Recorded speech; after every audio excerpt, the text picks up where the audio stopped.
Ya, menurut keponakan Pak Yusuf Kalla yang juga Wakil Ketua DPP Golkar, namanya Erwin Aksa. Erwin bilang kalau Anies pernah menaikkan atau menandatangani surat pinjam uang sejumlah 50 miliar yang dalam perjanjian dengan Sandiaga Uno itu akan digunakan untuk mungkin kampanye Pilgub DKI 2017 yang kemudian memenangkan Anies itu. Bahkan ucapan Anies ini tertuang dalam kertas hitam di atas putih serta dibubuhi tanda tangan Prabowo, Anies, dan Sandi di atas materai. Kalau seperti itu, berarti kan perjanjian itu ada bukti fisiknya. Seharusnya ada dong. Lawang kata mantan pendampingnya Anies yaitu Sandiaga Uno aja bilang jika bukti itu ada di tangan Fadlizon. Tapi kemudian Sandi cukup cerdas. Dia mundur dari wagubnya Anies dan memilih mendampingi Prabowo. Dan sekarang malah jadi menteri. Bahkan menurut penjelasan Sandiaga Uno yang mendorong Prabowo untuk merestui Anies jadi calon gubernur DKI waktu itu adalah juga dirinya. Kurang baik apa Sandi? Udah minjemin duit ke Anies, nggak tanggung-tanggung 50 miliar, lalu meminta Prabowo untuk mendukung Anies sebagai calon gubernur. Padahal menurut Prabowo yang disuruh jadi calon gubernur itu adalah Sandi, kadernya. Dan Anies cukup jadi wakil gubernur saja. Tapi Sandi ikhlas memberikan posisi gubernur ke Anies. Dan sepertinya sekarang Sandi sudah merelakan duitnya amblas.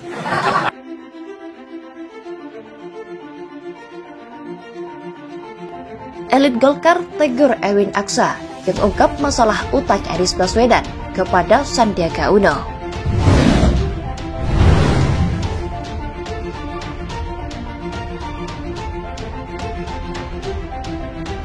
Sandiaga Uno dan Gerindra bisa saja menjadikan masalah ini sebagai kartu as untuk melawan Anies kalau sampai macam-macam.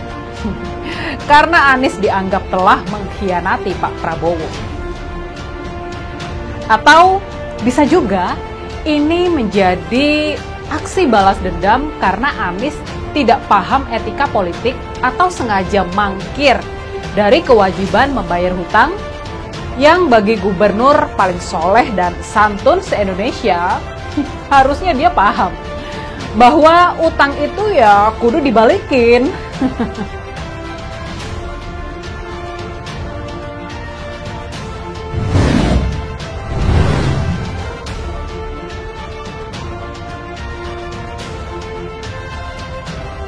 Wakil Ketua Umum Partai Golkar, Ahmad Doli Kurnia, enggan ikut-ikutan menanggapi isu yang menyatakan bahwa Anies Baswedan memiliki utang sebesar 50 miliar rupiah terhadap Menteri Pariwisata dan Ekonomi Kreatif Sandiaga Uno. Menurut Doli, persoalan utang piutang itu merupakan urusan partai politik kedua tokoh dan Golkar tidak memiliki kewenangan untuk mengomentari.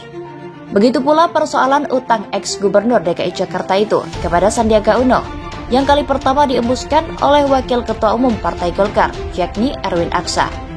Erwin Aksa adalah pengurus DPP Golkar. Saya kira nggak perlu mengomentari urusan parpol lain. Selain itu, komitmen tokoh di luar Golkar itu bukan kewenangan kita, kata Doli di kantor pusat Partai Golkar, Jakarta pada Selasa 7 Februari 2023. Anies Baswedan disebut berutang uang sebesar 50 miliar rupiah kepada Sandiaga Uno yang kini menjabat Wakil Ketua Dewan Pembina Partai Gerindra, kata Wakil Ketua Umum Partai Golkar Erwin Aksa dalam podcast Akbar Faisal Unsensor. Ucapan Erwin Aksa itu viral di media sosial TikTok. Salah satunya diunggah oleh akun @lidahrakyat. Awalnya dia menyebut ada satu perjanjian lagi, yaitu perjanjian utang piutang selain perjanjian politik. Perjanjian itu dikatakan ada pada kuasa hukum Sandiaga Uno saat itu, yakni Rikrik Rizkiana. Jadi ada perjanjian satu lagi yang saya kira yang ada di Pak Rikrik itu. Ya intinya kalau tidak salah perjanjian utang piutang itu, kata Erwin seperti dikutip pada Minggu 5 Februari 2023.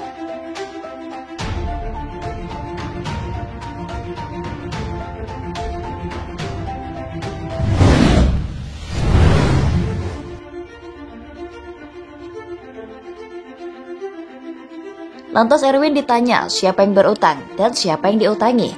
Kemudian dia menjawab, yang punya utang yang memberikan utang ke dia yang tidak punya uang. Dia lalu ditanya Sandi yang mengutangi Anies.